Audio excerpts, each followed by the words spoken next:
tierra te alaba, yo también.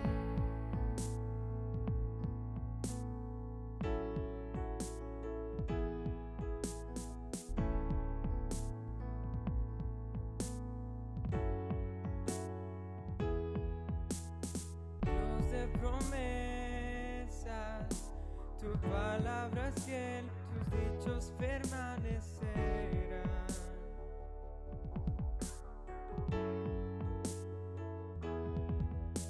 Cuando abres tu boca, la vida y la ciencia siempre tu voz seguirán.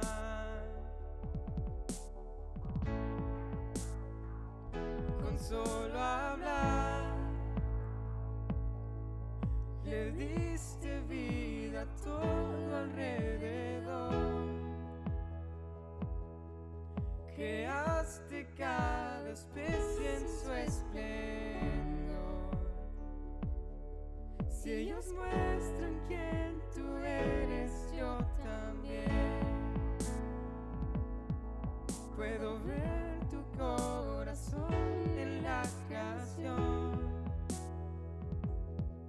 Cada amanecer un lienzo de tu amor. Si los cielos te obedecen, yo también.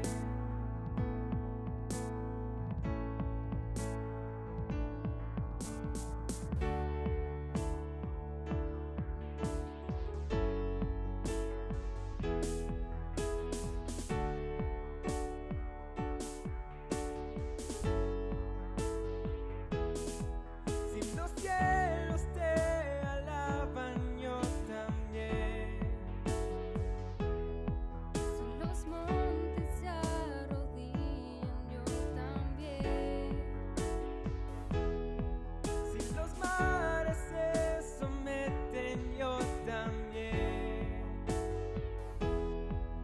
Si todo fue creado para ti, yo también. Si los vientos te obedecen, yo también. Si las rocas te adoran, yo también. Y si aún me queda mucho que expresar, un billón de veces volveré a cantar.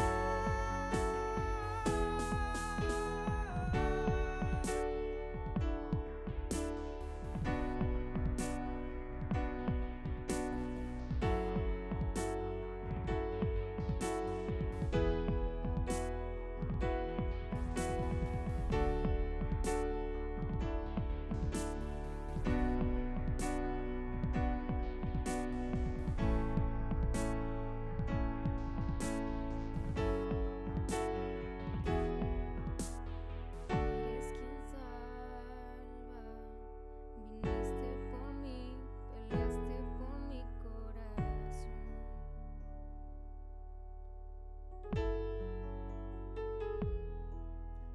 Ahí en el Calvario, en la oscuridad, la luz de este mundo murió.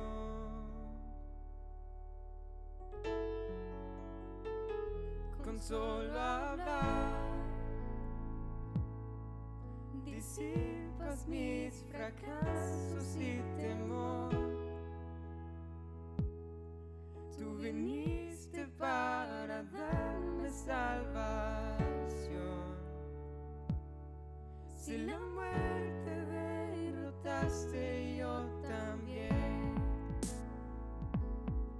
Tu misericordia veo en la creación. Cada escena pinta un cuadro de tu amor. Si elegiste ser un siervo, yo también puedo ver tu amor por la humanidad. Cada hijo que viniste a rescatar. Si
Dios te guarde y bendiga, que extienda su amor, que muestre favor.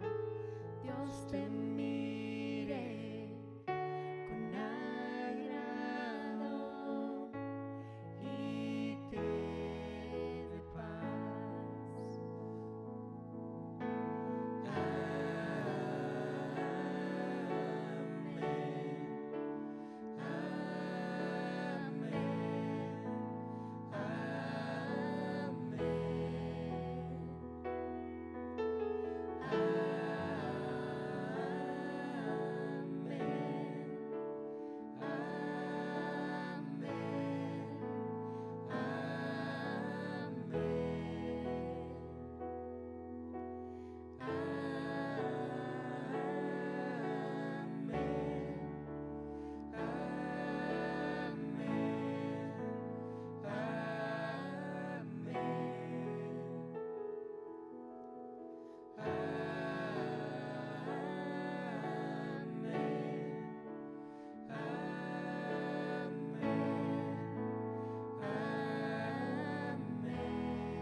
Que te cura con su gracia hasta 1000 generaciones, tu familia y tus hijos y los hijos de tus hijos. Que te cura con su gracia hasta 1000 generaciones, tu familia y tus hijos y los hijos de tus hijos. Su presencia te acompañe donde quiera que tú vayas, que te llene, te rodee. Va contigo de mañana y de noche, en tu entrada y salida, en tu llanto y alegría. Está contigo, que te cubra con su gracia hasta 1000 generaciones, tu familia y tus hijos y los hijos de tus hijos. Su presencia te acompañe donde quiera que tú vayas, que te llene, te rodee. Va contigo de mañana y de noche, en tu entrada y salida, en tu llanto y alegría. Está contigo, está contigo, está contigo, está contigo.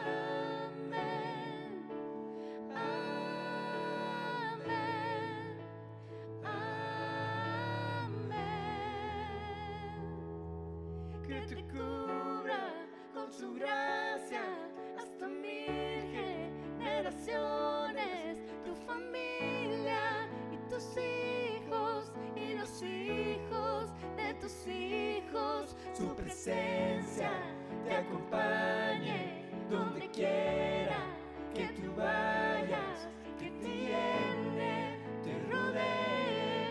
Va contigo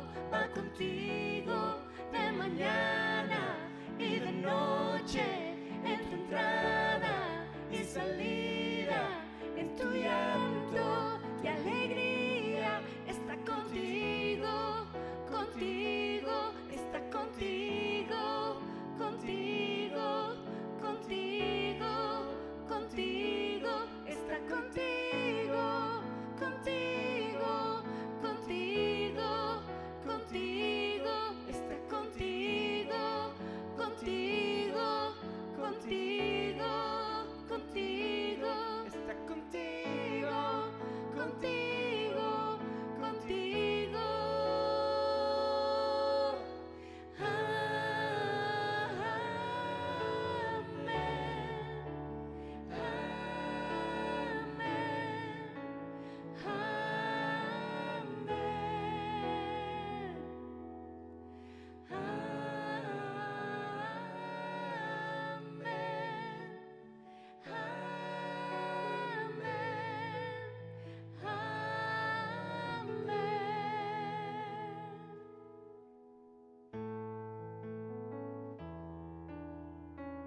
Dios les bendiga. Qué gusto saludarles en esta noche.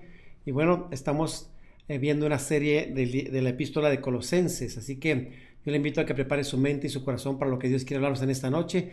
Y sobre todo tener la disposición, tener ese entusiasmo por recibir la palabra. Así como los judíos de Berea, que ellos estaban siempre gustosos, dispuestos, pero también ellos escudriñaban la palabra y estaban siempre discerniendo lo que les enseñaban a ver si era bíblico. Y entonces hoy quiero explicarle en esta epístola de Colosenses, una serie que se llama Completos en Cristo. Y bueno, voy a hablarle de las falsas doctrinas. En los tiempos cuando se escribió esta epístola, Pablo hace referencia a los falsos maestros, a las falsas doctrinas que había en ese tiempo, y obviamente hoy es lo mismo. Hoy tenemos también ese problema en nuestra sociedad con gente que enseña mal la Biblia, gente que son falsos maestros que explican cosas que tienen que ver con lo que ellos anhelan, con lo que desean, que tuercen la palabra para conseguir lo que ellos quieren. Y bueno, yo le invito a que hagamos una oración para que Dios hable en nuestras vidas, preparemos nuestros corazones ahí en casita y que Dios nos instruya a través de su Espíritu Santo y su palabra lo que Él quiere para nuestras vidas. Así que le invito a que inclinemos nuestro rostro y hagamos una oración. Padre, en esta noche te damos gracias porque eres bueno y ponemos delante de tu presencia, Dios, esta enseñanza. Háblanos, Señor, con tu palabra y que tu Espíritu Santo nos enseñe esas verdades y esos secretos que tú tienes para nosotros, Señor. En el nombre de Jesús te lo pedimos. Amén y amén. Bien, el tema de hoy es cuidado con las falsas doctrinas. Hemos estado hablando en esta semana sobre varios temas con la epístola de Colosenses y hoy vamos a dar continuidad de lo que vimos la semana pasada, que tenía que ver con los falsos maestros. Y bueno, esta parte que vamos a ver tiene que ver con algunas enseñanzas falsas, doctrinas que les enseñaban a los de Colosas para desviarlos, para hacerlos que se sintieran que no estaban completos si no hacían ciertas cosas. Así que le invito a que abra su Biblia, por favor, Colosenses 2:11 y 12. El día de hoy vamos a estar cotejando dos versículos, dos versiones diferentes. Vamos a ver versión 60 como base y vamos a cotejarlo con NTV y Palabra de Dios para Todos. Así que veamos Colosenses 2:11. Dice, en él también fuisteis circuncidados con circuncisión no hecha a mano, al echar de vosotros el cuerpo pecaminoso carnal en la incircuncisión de Cristo. Y bueno, quizás muchas veces cuando vemos este tipo de lenguaje para muchos pudiera ser un poquito complicado. El fuisteis circuncidados, el cuerpo pecaminoso carnal. A veces estas frases pudieran ser un poquito confusas o no tan claras, pero quiero leer en la versión NTV para que podamos ver lo que dice. Dice, déjeme leerles de una vez el versículo 12. Fuimos sepultados con él en el bautismo, en el cual fuisteis resucitados con él mediante la fe en el poder de Dios que levantó de los muertos. Ahora mire, en estos versículos que vamos a ver, estos 3 versículos primeros, vamos a hablar de 3 posesiones en Cristo, lo que somos en Cristo, lo que Dios ha hecho en Cristo y lo que nosotros tenemos ahora en Él. Y una de ellas es que fuimos circuncidados en Él, en nuestro corazón. Ahorita voy a explicar un poquito más a qué se refiere. También fuimos resucitados con Cristo Jesús. Y bueno, déjeme leerle ahora sí la Nueva Traducción Viviente para que hagamos una comparación y nos quede un poco más claro. Dice la versión NTV Colosenses 2:11, dice, cuando ustedes llegaron a Cristo, fueron circuncidados pero no mediante un procedimiento corporal. Cristo llevó a cabo una circuncisión espiritual, es decir, les quitó la naturaleza pecaminosa. Pues ustedes fueron sepultados con Cristo cuando se bautizaron, y con Él también fueron resucitados para vivir una nueva vida, ¿sí? Debido a que confiaron en el gran poder de Dios, quien levantó a Cristo de los muertos. Entonces, aquí estamos viendo 2 simbolismos. Estamos hablando del simbolismo de la circuncisión, que en el Antiguo Testamento tenía un significado muy importante, y en el Antiguo Testamento nos habla de que la circuncisión era necesaria para todos los descendientes de Abraham como una señal del pacto que Dios hizo con él. O sea, todos los que eran judíos, todos los varones tenían que ser circuncidados desde muy pequeños. Entonces, esta era una señal, era un ritual externo para mostrar, para asegurarse, era una señal de que ellos eran del pueblo de Dios. Y bueno, esta señal ya ahora nosotros en Cristo, no, dice que en Cristo fuimos circuncidados, ¿dónde? En lo espiritual, en nuestro corazón. ¿Qué significa? Que Él quitó esa naturaleza pecaminosa. Por eso me interesaba mucho leer la NTV, porque una nos dice en la otra que quitó el cuerpo pecaminoso carnal, y la Nueva Traducción Viviente dice: Cristo llevó a cabo una circuncisión espiritual, es decir, quitó la naturaleza pecaminosa. Entonces, cuando hablamos de circuncidar el corazón, es quitar la carnalidad, la naturaleza pecaminosa de nuestros corazones. Y después habla que fuimos resucitados. Y aquí también esto es muy importante que lo entendamos, porque la resurrección tiene que ver con la identificación de la muerte, y resurrección tiene que ver con cuando nosotros nos identificamos con Cristo Jesús.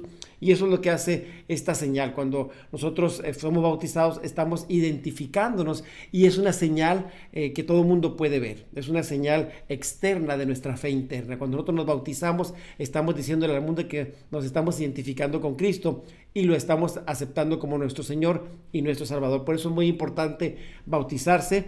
Si usted no lo ha hecho, es importante que vaya considerando esta opción, porque más adelante en la iglesia tendremos bautizos, ¿sí? Cuando los niños son pequeños, se les bautiza muchas veces por la iglesia tradicional, pero muchas veces el niño no sabe lo que significa.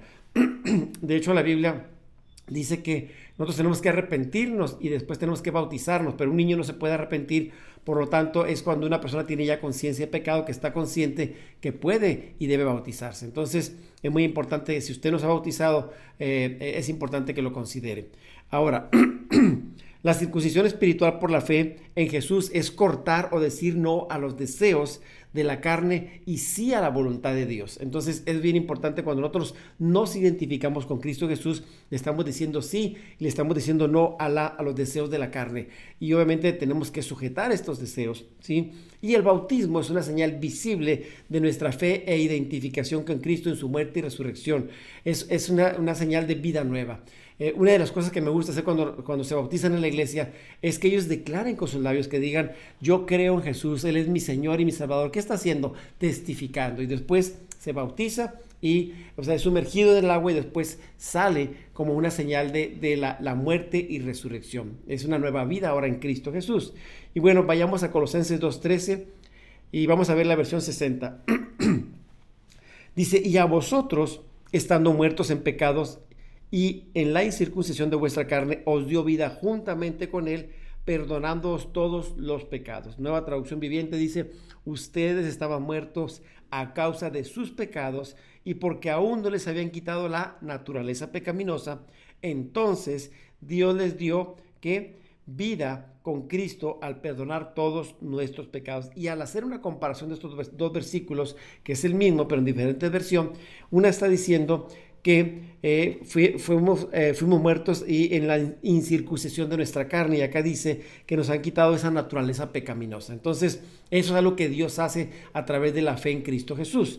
Y bueno, cuando nosotros decidimos creer, cuando nosotros nos arrepentimos de nuestros pecados, que dice que nos da una nueva vida en Cristo Jesús, y todos nuestros pecados han sido perdonados. Entonces, si Dios perdona nuestros pecados, sus pecados y los míos, yo no tengo por qué estar recordando constantemente lo que yo hice el día de mañana, el día de ayer. Tengo que aprender a descansar en la bendición y la gracia de Dios. Y muchas veces el enemigo es especialista en recordarle a usted su pasado, en decirle lo malo que usted era, que usted no es perfecto, que usted falló, y entonces le está acusando. Y recuerde lo que dice la palabra: ninguna condenación hay para los que están en Cristo Jesús. Entonces, si usted y yo estamos en Cristo Jesús, sabe que si viene el enemigo, lo condena, lo señala, recuerde que en Cristo somos nuevas criaturas y las cosas viejas pasaron y he aquí, todas son hechas nuevas. Así dice la palabra del Señor. ¿Cuántos dicen amén ahí en casa? Ahora, la forma en que Dios nos dio vida fue por el perdón de nuestras transgresiones, nuestros pecados. Nuestras faltas estaban en medio. Entonces, ¿qué hizo Dios? Quitó esas faltas. Él no nos dejó muertos. Aquí es la buena noticia, que no nada más nos perdonó, sino que no nos dejó muertos, nos dio nueva vida, y no nada más eso, nos cambió. Dios quiere que entremos en ese proceso de restauración, de renovación de nuestra manera de vivir. ¿Y cómo empieza? Con nuestra manera de pensar. Después de que hemos hecho nuestra decisión de recibir a Jesucristo, de caminar en su palabra, de obedecerle, entonces empieza un proceso de santificación progresiva. Y eso es algo que vamos haciendo constantemente en la medida que escuchamos la palabra, la entendemos y la ponemos en práctica. Entonces vamos a fructificar, vamos a poder dar evidencia, vamos a mostrar fruto de que somos hijos de Dios a través de nuestro testimonio. testimonio. Y bueno, nosotros cuando somos perdonados en Cristo Jesús, ¿qué dice? Nos dio nueva vida en Cristo Jesús. Y eso es una buena noticia que tenemos, que éramos muertos antes, pero ahora en Cristo Jesús tenemos nueva vida. Amén. Y la palabra perdonándonos es una palabra que viene del griego charizomai o carizomai y está relacionada con el término gracia. ¿Qué es la gracia? Es un regalo inmerecido, algo que usted y yo no merecíamos, pero que Dios en su infinito amor y por su misericordia nos lo dio a nosotros. El problema con la humanidad es que muchas veces no quieren recibir ese regalo, ese perdón.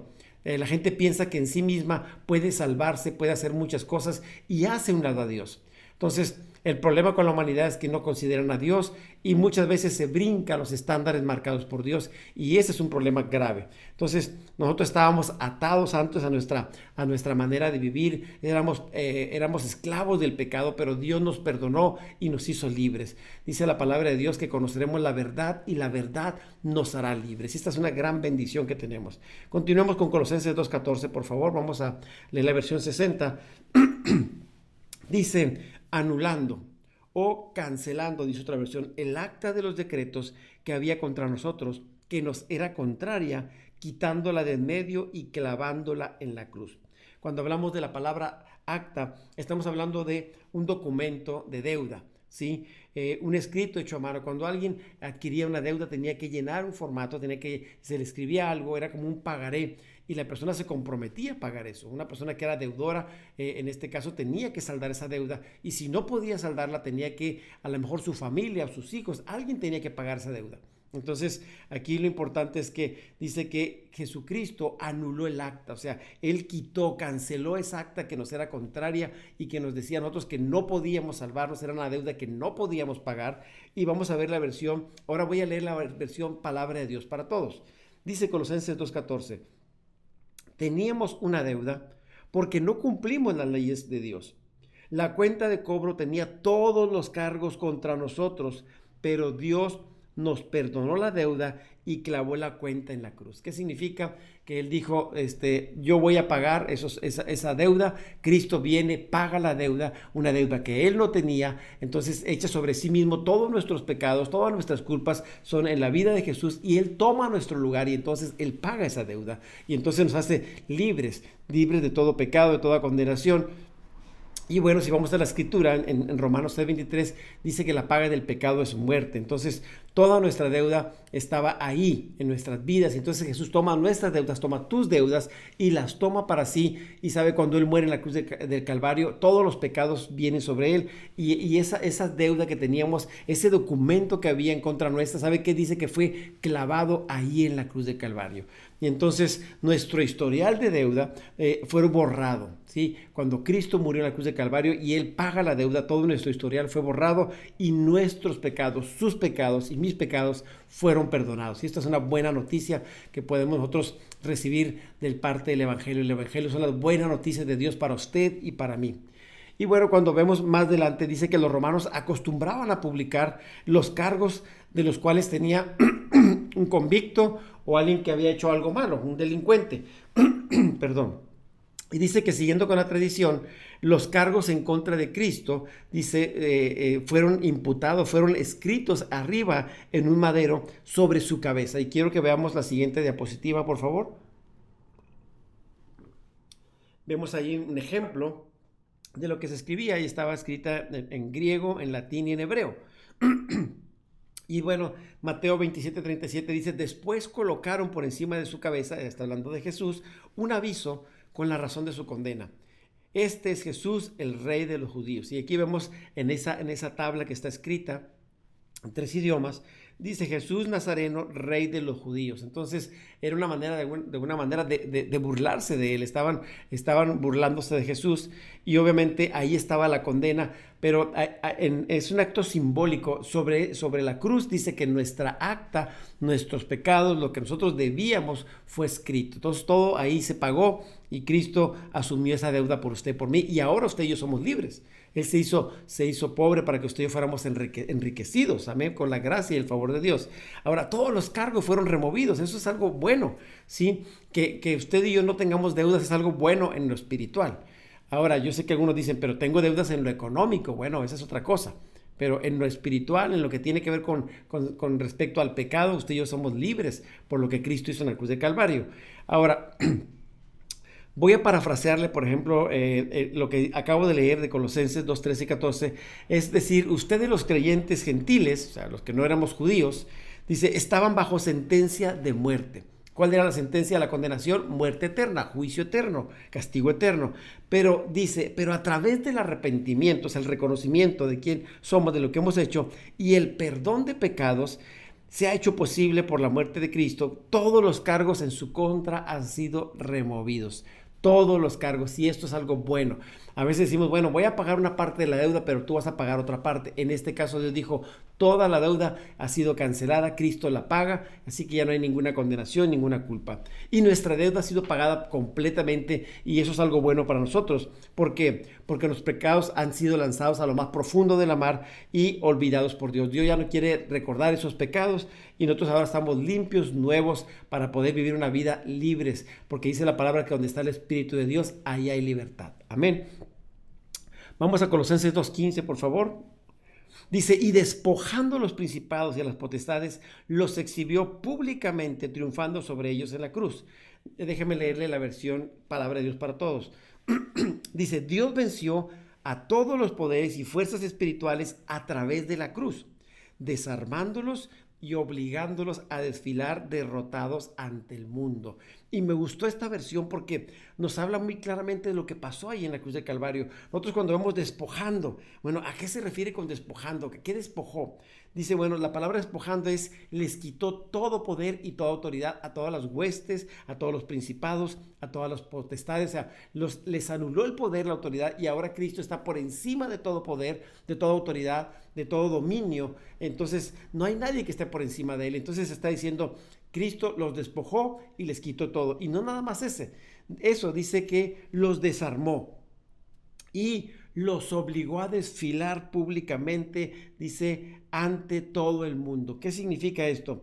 Que esto que sucedió en ese acontecimiento, en ese hecho que fue en el pasado, bueno, los efectos de lo que Cristo hizo en la cruz del Calvario hasta hoy permanecen y son para siempre. Al quitarles esa autoridad, ese dominio, ahora se lo ha cedido a la iglesia para que en el nombre de Jesús tú y yo podamos echar fuera demonios, andar enfermos y podamos funcionar como iglesia y hacer lo que Dios quiere que hagamos. Amén.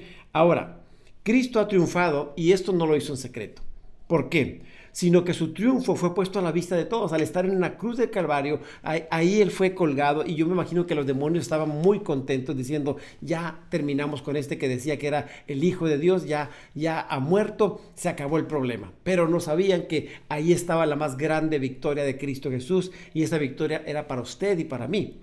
Ahora, la figura de cuando habla que hizo públicamente triunfando sobre ellas en la cruz y los exhibió. Exhibirlo. ¿A qué se estaba refiriendo aquí? Bueno, en los tiempos de antes, cuando un ejército triunfaba sobre otro, ¿qué es lo que hacían?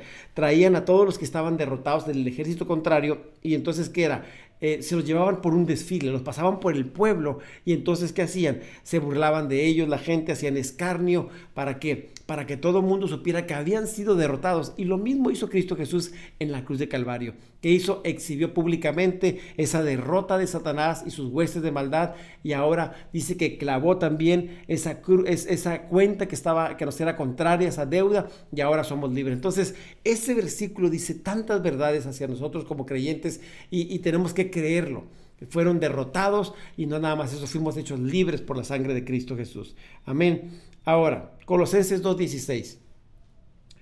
No estoy profundizando tanto en lo que acabo de leer porque lo vimos el domingo, o sea, ya lo expliqué un poquito más a profundidad. Quiero que veamos la siguiente parte. Colosenses 2:16 dice, por tanto, nadie os juzgue en comida o en bebida o en cuanto a días de fiesta o luna nueva o días de reposo. La versión Palabra de Dios para Todos dice, por eso les digo, no permitan que nadie les diga lo que tienen que comer o beber. Tampoco se sientan obligados a celebrar festividades judías, fiestas de guardar, celebración de luna nueva o días de descanso. Bueno, aquí Pablo está diciendo, me gusta porque Pablo empieza ligando los versículos anteriores con este. Dice, por lo tanto, o por eso les digo, o por lo dicho antes. Pablo, ¿qué hace? Por lo que hizo Jesús, entonces Pablo dice, de acuerdo a lo que yo les mencioné ahorita, de lo que Cristo hizo en la cruz del Calvario, lo que ganó por ustedes, de acuerdo a eso, entonces que nadie lo juzgue en comida o bebida. ¿Qué se refiere a esto? Bueno, que nadie pueda aprobarnos o condenarnos por no guardar la ley de Moisés, ¿sí?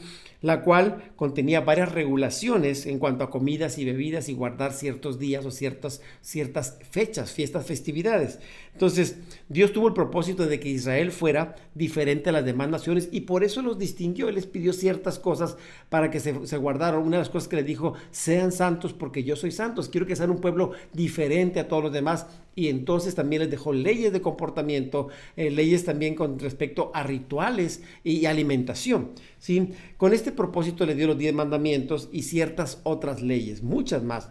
Entonces, ¿qué hacían estas leyes? Bueno, eran leyes que les decían cómo debían comportarse, leyes también que tenían que ver con prohibirles ciertas actitudes, ciertas acciones, ciertas cosas que no deberían comer o hacer o tener. Entonces, hablando de los alimentos, cuando aquí está diciendo que nadie lo juzgue por comida o bebida, bueno, ciertos alimentos, según el libro de Levítico 11, aquí menciona varios alimentos que eran inmundos, que no deberían comer los del pueblo de Israel. Y bueno, ¿como qué alimentos? Déjenme dar un ejemplo. Bueno, unos de ellos eran las liebres, el cerdo, los peces sin aletas o sin escamas, por ejemplo, como el bagre. Por ejemplo, hablaba también de aves que eran inmundas, que no debería comer el pueblo de Israel, como qué aves: buitre, cuervo, búho, lechuza, garza, incluso hasta los murciélagos. Todo eso era prohibido. No podía, porque era considerado como algo inmundo, que no era bueno para el cuerpo, para la salud. Entonces, hay dos razones principales por estas restricciones alimentarias de Dios. Una de ellas era para separarlos, para que la gente supiera que ellos eran diferentes, que tenían una cultura y hábitos diferentes. Y la otra para proteger su salud. Si se da cuenta, hoy muchas de las enfermedades que hay tienen que ver con este tipo de alimentos. Bueno, aunque ahorita los cerdos pudiera decirse que a lo mejor puede ser más nutritivo un cerdo que un pollo por todo lo que se le inyecta de hormonas a un pollo. Pero en el caso de lo que menciona Dios en la Biblia, tiene que ver con que el cerdo se alimentaba de puros desechos. En el caso del buitre, el cuervo, son animales carroñeros que comen puro animal ya putrefacto o que ya que está en muy mal estado. Hablando de los murciélagos también, muchas de las enfermedades ahora es porque se comen los murciélagos. Usted va a decir, pero ¿quién se va a comer un murciélago? Bueno, pues allá en China, en Medio Oriente, en aquellas partes sí se comen los murciélagos. Entonces hay cosas que para nosotros nunca comeríamos, pero se comen cosas que son para nosotros algo que no comeríamos. Se comen la serpiente, los murciélagos, los perros y muchas cosas más. Entonces Dios les dijo, no coman eso para que sean saludables y es algo que yo no quiero que hagan. Es una prohibición que Dios dejó. Ahora, a nosotros como cristianos, ahora en nuestro tiempo, ¿podemos comer estas cosas o no comerlas? Bueno, usted puede comerlas, no. La Biblia no dice que usted esté pecando por eso, pero hay algo importante. Si nosotros guardamos ciertas, en este caso, por ejemplo, una dieta como la que menciona el Señor, siempre va a ser más saludable, ¿sí? Porque estos alimentos pueden ser dañinos para nuestro cuerpo, entonces tenemos que cuidar lo que nos alimentamos. Por ejemplo, el bagre es un pez que anda en lo más bajo de los ríos, de los canales, y se alimenta del cieno, de lo que está abajo. Por ejemplo, los camarones también están en la parte de abajo, entonces hay que tener mucho cuidado con lo que comemos, por el colesterol, todo lo que contiene estos alimentos que no son sanos para nuestro cuerpo. Por algo Dios lo mencionó. Y quiero mencionar una cita bíblica, Hechos 15:20, dice, al contrario, hablando de los judíos, cuando Dios le da una visión a Pedro, porque Pedro decía que no podía comer nada de lo que, basado en la ley, que no podía comer nada que fuera inmundo, pero Dios le muestra una visión para decirle que aceptara Dios iba a aceptar a los gentiles, pero también sobre la alimentación.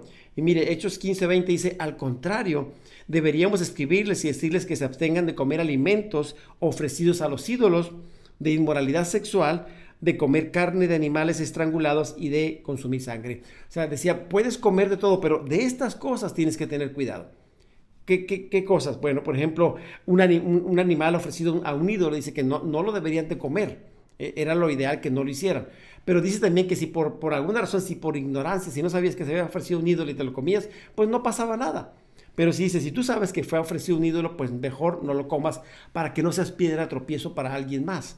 Y cuando habla también de comer carne de animales estrangulados, se refiere que muchas veces la forma en que mataban a los animales, por ejemplo, a una res, si esa res era estrangulada, o sea, era ahorcada para matarla, o era acuchillada, le clavaban un cuchillo en el corazón, dice que la sangre se quedaba en el cuerpo. ¿Qué es lo que hacían los judíos para matar una res? Bueno, lo que hacían era degollarla, o sea, la acostaban y le cortaban en el cuello, y entonces toda la sangre salía, y de esa manera el animal se desangraba, y entonces la sangre no quedaba en la carne. Y también dice que no debemos de comer sangre. ¿Por qué? Porque la sangre de alguna manera es dañina para el cuerpo, ¿sí? A lo mejor nosotros oramos y todo, pero lo que contiene la sangre es algo que no deberíamos de comer, y bueno, lo dice en la palabra. Ahora, si usted come carne, no, sangre, perdón, o carne como lo comemos en la actualidad, pues no se va a morir, pero no es lo más saludable. Entonces, aquí por algo Dios dice que cómo debemos de comer. Por ejemplo, los judíos, por ejemplo, le llaman carne preparada kosher, o sea, que es una preparación especial. Le desangran o cómo matan el animal o cómo preparan los alimentos. Es una dieta muy, muy diferente a la que nosotros tenemos. Y es para vivir más saludable. No significa que porque somos cristianos tenemos que hacer esto, pero siempre ayudará a tener unos buenos hábitos para alimentarnos y vivir más sanos. Pero esto lo estoy predicándolo, no estoy enseñándolo para que usted se vuelva a la ley, sino para decirle por qué razón Dios lo dijo. Ahora, las expresiones judías, días de fiesta, luna nueva, días de reposo, son referencias directas a actividades judaicas, a ceremonias que ellos hacían. Por ejemplo, los judíos se cuidaban de observar ciertas fiestas, ¿sí? Días de fiestas tales como la Pascua, panes sin levadura, Pentecostés o tabernáculos, ¿sí? Y los varones israelitas, según la ley, estaban obligados a asistir a estas fiestas anuales. Era una obligación porque era parte de la ley, ¿sí? La luna nueva se refiere a la fiesta mensual, y mientras los días de reposo se refiere al Shabbat. El Shabbat es guardar el sábado desde el viernes a las 6 de la tarde hasta el sábado a las 6 de la tarde. Eso es el día del sábado que se debe de guardar. Para el judío empieza el día a las 6 de la tarde, entonces ellos, era un ritual, era algo que Dios había estipulado para el pueblo de Israel, y es un principio. Ahora, si nosotros guardamos un día, bueno, se supone que los creyentes guardamos el domingo, si nosotros guardamos un día, estamos respetando el principio, ¿sí? Entonces, lo que Dios quiere es que nosotros respetemos los principios que Él ha establecido.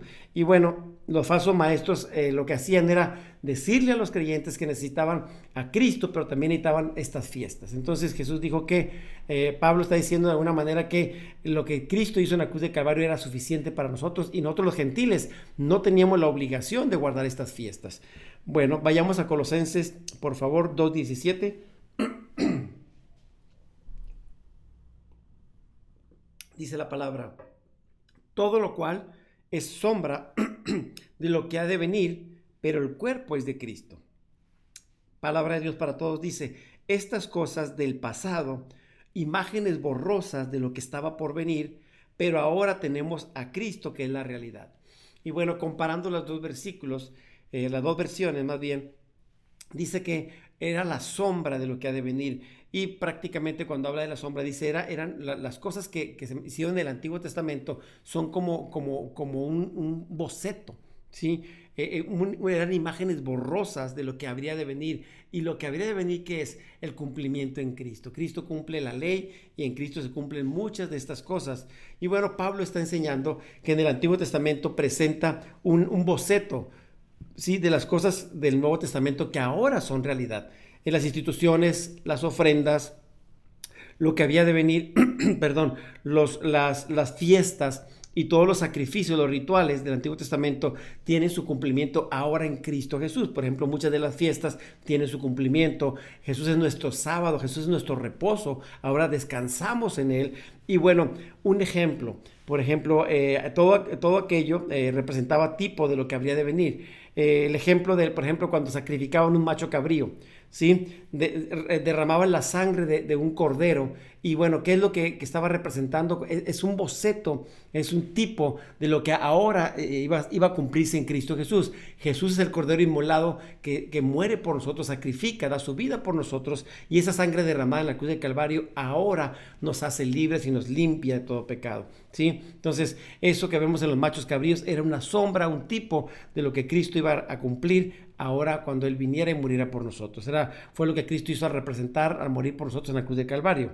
Y bueno, como estoy hablando de cosas que se enseñaban en ese tiempo para confundir al pueblo de Colosas, quiero darte 5 pruebas, esto es un paréntesis de esta enseñanza, 5 pruebas para detectar una falsa doctrina.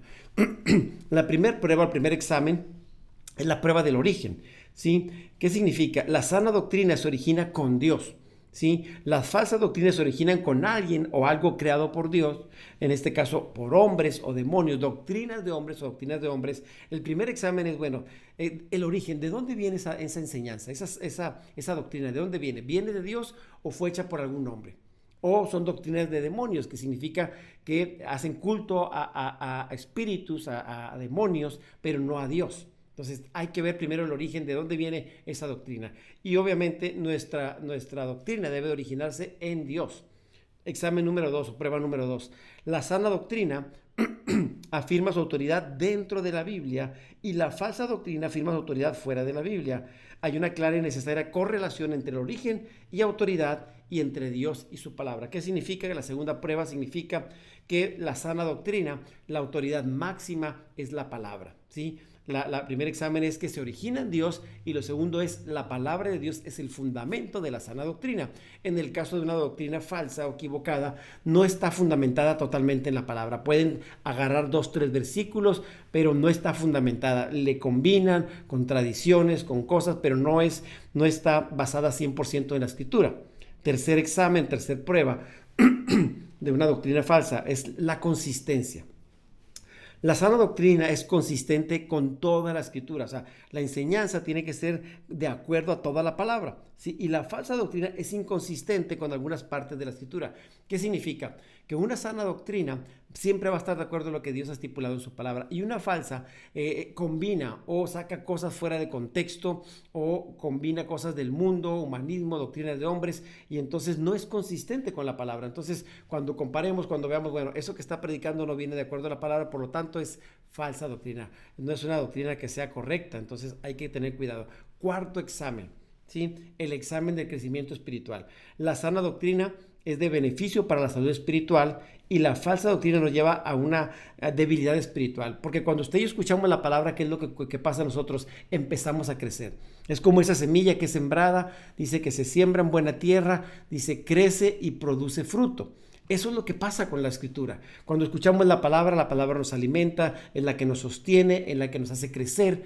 Pero la falsa doctrina, ¿qué es lo que hace? Son simplemente rudimentos, enseñanzas, filosofías, doctrinas de hombres que a la larga no nos van a dar ese crecimiento espiritual. Nos pueden dar crecimiento en lo intelectual, en lo emocional, pero no en lo espiritual. Hay una gran diferencia. Y el quinto examen o la quinta prueba para ver si una doctrina es verdadera es el examen de la vida piadosa. Que una vida, el resultado, aparte de crecer, es una vida piadosa, una vida santificada, una vida que refleje a Cristo. Entonces, la sana doctrina tiene valor por una vida piadosa, porque el final, el resultado es que seamos como Cristo, y la falsa doctrina nos conduce a una vida de impiedad. O sea, no importa finalmente el resultado, lo que importa es que tú crezcas, pero no hay un modelo a seguir. En el caso nuestro, nuestra meta es ser como Cristo. Por eso la palabra dice, puestos los ojos en Jesús, autor y consumador de la fe, no en ninguna persona. No se ponen los ojos en la denominación, no se ponen los ojos en el pastor, se ponen en Cristo y en la palabra del Señor. Y el Espíritu Santo es nuestro maestro por excelencia, y ahí es donde estriba una sana doctrina. Y por eso es importante que usted y yo aprendamos a escudriñar, que podamos escarbar, que podamos profundizar en la palabra, pero también que sepamos discernir. Discernir es distinguir entre una cosa y otra, entre lo bueno y lo malo, entre lo bíblico y lo que no es, para poder nosotros tomar una decisión correcta. Y bueno, este fue un paréntesis más para que podamos, hablando del tema de las doctrinas, que sepamos más o menos cómo distinguir cuando es una doctrina bíblica, con sana doctrina, o cuando es falsa. Bueno, continuamos con Colosenses 2:18. Dice, nadie os prive de vuestro premio, afectando humildad y culto a los ángeles, entremetiéndose en lo que no ha visto, vanamente hinchado por su propia mente carnal. Versión Palabra de Dios para Todos dice, hay gente que aparenta tener humildad, adora a los ángeles, siempre habla de las visiones que ha tenido y quiere que todos lo imiten. No les hagan caso ni dejen que decidan lo que ustedes deben de hacer. Ellos presumen de lo que no han visto y se guían solo por ideas humanas. Y aquí Pablo es bastante claro. Bueno, obviamente la versión 60, a lo mejor con las palabras, con los simbolismos, no nos deja tanta claridad, pero dice nadie os prive de vuestro premio, afectando la humildad. ¿Qué dice la otra versión? Hay gente que aparente tener humildad, hay gente que dice, yo soy muy humilde y dice, yo tengo visiones, yo adoro a los ángeles y quiero que imiten mi conducta para que sean como yo, humilde. Obviamente una persona que hace eso, lo menos que es humilde, es orgulloso, es arrogante, ¿sí? Y cuando dice, nadie os prive de vuestro premio, ¿a qué se refiere? Bueno, esta frase es la idea de descalificar a alguien para que no esté apto para recibir la recompensa. ¿Qué hacían estos falsos maestros? Le decían, nosotros tenemos un conocimiento mayor. Nosotros adoramos a ciertos ángeles, ciertos espíritus, ciertos dioses y nosotros tenemos un conocimiento mayor y nos hace más humildes, nos hace más espirituales, cosa que ustedes no tienen porque no adoran a estos ángeles. Entonces Pablo le está diciendo, hey, hay gente que dice que es muy humilde y dice que también tienen visiones y quieren que todos imiten lo que ellos aparentemente hacen. Y dice, no les hagan caso, Pablo les dice, ni dejen de hacer lo que ellos dicen. Dice, ni decidan que ellos hagan lo que ustedes dicen. Ahora, lo que ellos dicen, dice, ellos presumen lo que nunca han visto. Y bueno, esto es bien importante porque dice que esta gente se guía por ideas humanas y ese es el problema muchas veces con las sectas, con las diferentes filosofías que solamente siguen una corriente filosófica hecha por hombres, pero no tiene nada que ver con Dios. Hacen a un lado lo que es nuestra fe puesta en Dios, nuestra confianza, y es lo que hacen una combinación y eso se convierte en una falsa doctrina. Nadie os prive de vuestro premio. ¿Cuál es nuestro premio? Que un día estaremos en la eternidad con Dios, un día estaremos en su presencia y eso es nuestro premio. Una corona que Dios ha prometido a los que le amamos y le servimos. Y dice, afectando humildad y culto a los ángeles. Los falsos maestros estaban muy orgullosos de su humildad. Obviamente cuando alguien está orgulloso de su humildad, pues no puede ser humilde, eso es orgulloso, ¿sí? Y esta falsa humildad que hacía, centraba su atención y su alabanza hacia ellos mismos. Decían, mírenme, para que sean como yo soy una persona humilde, soy muy espiritual, cosa que ustedes no tienen, les falta hacer todas estas cosas y con lo que ustedes tienen con su religión no es suficiente. Entonces, después le decían que tenían que adorar ángeles, ¿sí? Pero si vemos la palabra, la Biblia dice que no debemos adorar ningún ser creado, ¿sí? Y al adorar a un ángel o a algún ser creado, caemos en idolatría. Todo aquello que toma lugar de Dios se convierte en un ídolo. Y nosotros tenemos prohibido adorar a ángeles, hablar con ángeles, inclinarnos ante algún ídolo, ante alguna imagen o pedirle a algún santo, a alguien que es diferente a Dios mismo. Nuestra oración tiene que ser dirigida al Padre en el nombre del Señor Jesucristo. Eso dice la Escritura. Amén. Y bueno, los falsos maestros proclamaban que Dios estaba demasiado lejos y que podían acercarse solo a través de varios niveles de ángeles. Esa era la enseñanza de esos tiempos, ¿sí? Enseñaban que el pueblo tenía que adorar a los ángeles progresivamente hasta llegar a Dios. Y entonces Pablo les dice, hey, ¿saben qué? Esa gente no sabe lo que está diciendo, no les hagan caso, no, solamente Cristo es suficiente, en Él estamos completos. Eso de los ángeles no es verdad, dice, Cristo está por encima de cualquier potestad, de cualquier autoridad, de cualquier cosa, y no nada más eso, Cristo les arrebató toda autoridad. Y luego dice, entremetiéndose en lo que no han visto. ¿Sí? Ninguno de ellos había visto a lo mejor un ángel, ni siquiera habían tenido una visión, pero ellos estaban ofreciéndole culto a esos ángeles y le estaban diciendo, les mostraban experiencias. Muchos de los problemas con las doctrinas del día de hoy es que hablan de experiencias, hablan de cosas que han vivido, pero no hablan la palabra. Nosotros necesitamos el evangelio, necesitamos que la palabra de Dios hable a nuestras vidas. No ocupamos las experiencias. Una experiencia de repente puede ayudar cuando alguien está predicando, pero no es el centro del mensaje. El centro del mensaje en el púlpito o en la iglesia tiene que ser la palabra de Dios. ¿Cuántos dicen amén? Si alguien nos predica algo diferente, un evangelio diferente a la gracia, al favor de Dios, al señorío de Jesucristo, tenga cuidado. Esa no es una iglesia que esté predicando el evangelio completo, donde recibimos el perdón de pecados por la gracia del Señor Jesucristo. Y la expresión mente carnal significa que ellos tenían una religión hecha por hombres. Estaban basados en sus fundamentos, filosofías humanas, y por lo tanto Dios no aprueba eso. Colosenses 2:19 dice, y no haciéndose de la cabeza en virtud de a quien todo el cuerpo, nutriéndose y uniéndose por las coyunturas y ligamentos, crece con todo el crecimiento que da Dios. La palabra de Dios para todos dice, no están bajo el mando de Cristo, quien es la cabeza y de quien depende todo el cuerpo. Cristo es quien hace posible que todas las partes del cuerpo estén unidas y se ayuden mutuamente, fortaleciendo y manteniendo unido el cuerpo para que crezca como Dios quiere. Entonces, ¿qué está diciendo?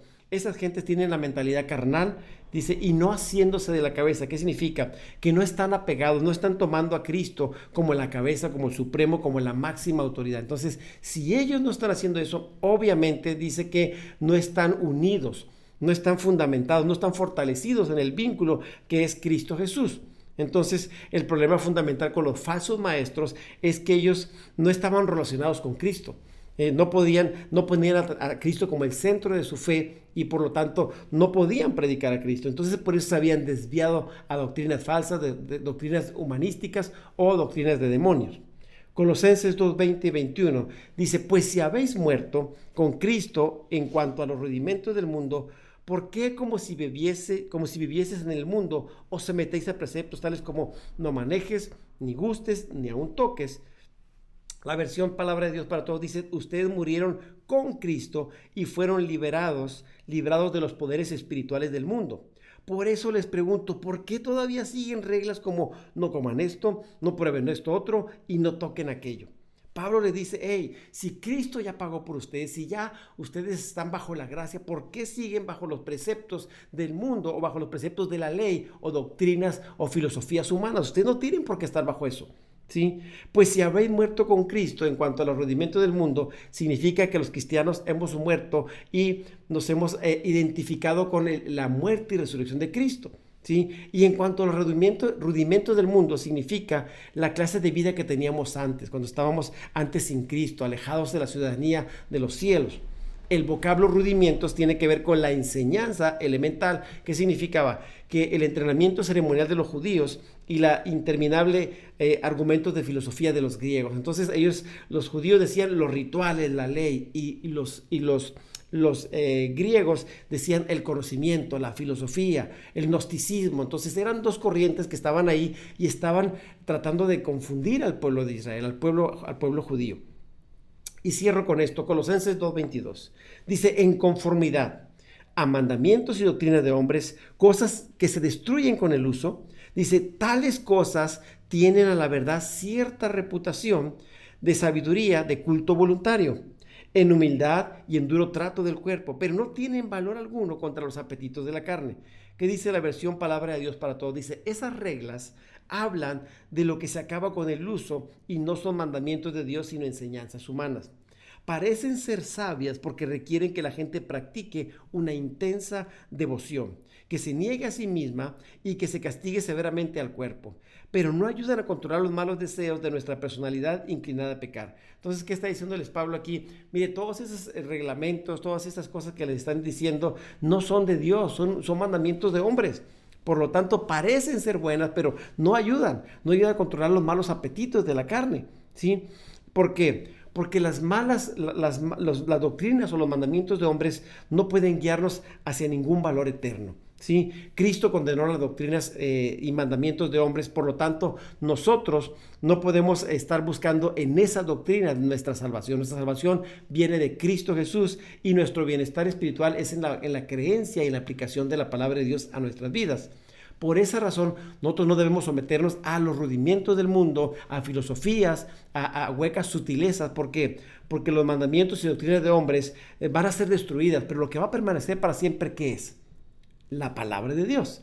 La palabra es la que permanece por los siglos. Entonces, ahí está nuestro cimiento. Es la palabra profética más segura que usted y yo tenemos. Estábamos viendo ayer en el discipulado y antier que decíamos que si oyes una voz del cielo, si oyes revelaciones y todo, dice que lo más seguro que tenemos es la palabra profética. Es la palabra escrita, es la palabra de Dios, es la Biblia, lo que tenemos como rudimento más seguro. Y cuando aquí menciona culto voluntario, significa un culto que es conforme a la voluntad de los hombres y no conforme a la voluntad de Dios. Y los cristianos tenemos que adorar a Dios en espíritu y en verdad y no en un culto voluntario. Dios quiere que le adoremos de ciertas formas. Él ha estipulado en su palabra cómo quiere que nos acerquemos a Él y no como nosotros solamente nos dé la gana. Dice, y el ascetismo de esa época habla del maltrato del cuerpo. Ellos decían que el cuerpo era algo malo, que tenía que castigarse y muchas veces lo castigaban con largos ayunos diciendo voy a someter mi cuerpo haciendo estas cosas, sometiéndolo, castigándolo para que se muera todo lo malo. Acuérdense que el problema muchas veces no está en el cuerpo, está dentro, está en el corazón, ¿sí? Y bueno, déjenme darle para cerrar cómo podemos vencer los apetitos de la carne. Necesitamos hacer ciertas cosas. Número 1, primero que nada, estar en Cristo. Cuando tenemos al Espíritu Santo en nuestras vidas, entonces podemos andar en el Espíritu. Ese es el segundo punto. Sin el Espíritu Santo no tenemos el poder y la autoridad para poder contener, para poder sujetar y para no estar bajo la condenación o para no estar bajo el dominio del pecado. Número 3, vivir una vida de oración. Es bien importante, mis hermanos, mis amigos, que oremos. El estar en Cristo es algo muy importante. Andar en el Espíritu es andar conforme a lo que Dios ha estipulado en su palabra, pero tenemos que orar. Si no tenemos una vida de oración, una vida devocional, vamos a ser fácilmente engañados o vamos a ser fácilmente tentados y vamos a caer. Pero la oración nos fortalece nuestro hombre interior y nos da sabiduría y nos da guianza. Número 4, abstenernos de los deseos de la carne. Entonces, abstenernos es evitarlos, ¿sí? No decirles no a esos deseos pecaminosos y no proveer para los deseos, o sea, no hacer cosas que hagan que nuestra carne o nuestros deseos pecaminosos quieran hacerlo. O sea, a veces, pues, por ejemplo, el tipo de películas, el tipo de relaciones, de amistades que tenemos, nos pueden proveer para los deseos de la carne. Entonces, tenga mucho cuidado lo que ve, lo que escuche, con quién se relaciona. Y la otra, no satisfacer los deseos de la carne. O sea, no darle por nuestro lado a lo que nuestra carne anhela o desea, sino hay que sujetar las pasiones de la carne. Y por último, no andar como los gentiles. A nosotros se nos dice que debemos andar en el Espíritu e imitar a Cristo Jesús. Entonces, son algunos pasos, algunas cosas que podemos hacer para sujetar. Lo más importante es que tenemos al Espíritu Santo dentro de nosotros para que nos ayude a poder controlar y mantenernos firmes en nuestras convicciones y ser fortalecidos con poder en nuestro hombre interior. Amén. Y bueno, ese es el mensaje para hoy. Yo le invito a que seamos sabios, veamos cómo nos conducimos en esta tierra y aprendamos a escuchar y discernir. El enemigo anda como león rugiente buscando a quién devorar, a quién engañar, y muchos van a ser enfriados. Mucha gente se va a enfriar, se va a apartar de la fe, porque por las falsas doctrinas, demonios que están engañando a la gente, personas que parece que dicen la verdad, pero no está fundamentada en la Escritura. Y el testimonio que ellos tienen no es un testimonio que realmente avale o refleje a Cristo. Amén. Así que esta palabra se fortalezca, se afiance en su corazón y que la pongamos por obra. Le invito a que comparta este mensaje para que otras personas lo escuchen y sea de bendición o edificación. Y solamente invitar a las hermanas el viernes, con el favor de Dios, tenemos reunión de mujeres a las 8:30 de la noche. Va a ser por Zoom.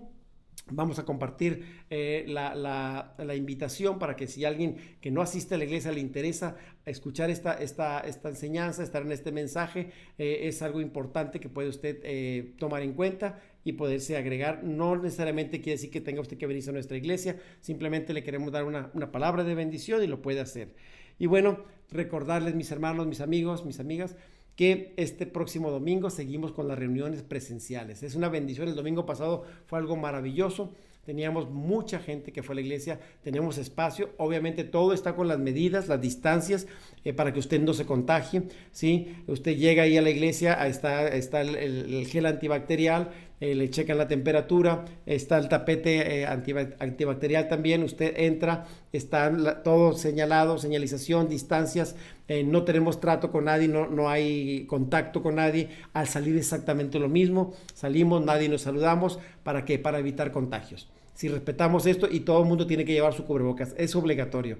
No puede estar sin cubrebocas dentro del local. Entonces es importante que consideremos esto. Pueden asistir niños a partir de los 12 años, ¿sí? Más pequeños no podemos todavía, pero a partir de los 12 sí pueden ir. Estamos hablando de adolescentes, jóvenes y adultos. Entonces ahí les esperamos el domingo a las 11:30 en Porfirio Díaz, 111 y Treviño, centro de San Nicolás. Estamos a 2 cuadras de la plaza principal. Ahí les esperamos. Y bueno, solamente recordarles, Iglesia Casa del Rey, que sigamos apoyando, sigamos sembrando en la obra de Dios, seamos fieles, seamos agradecidos con estas ofrendas, con nuestros diezmos, nuestras primicias, y demos gracias a Dios. Dios nos bendice siempre en gran manera y sembremos para que esta obra siga avanzando en el nombre de Jesús. Que el Señor les bendiga, que el Señor les guarde y le prospere. Y con el favor de Dios nos vemos el domingo ahí en la iglesia para gozarnos y deleitarnos en el Señor. El Señor les bendiga y les guarde. Bendiciones.